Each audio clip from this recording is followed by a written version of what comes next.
The by-election in the Sandur Assembly constituency is scheduled for tomorrow and preparations are in full swing. Staff are already arriving at Sandur First Grade College where they are being briefed and mustered by polling station officers.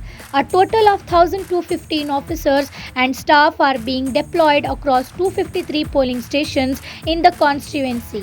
The team includes 304 polling station officers, 304 assistant officers, and 608 polling assistants.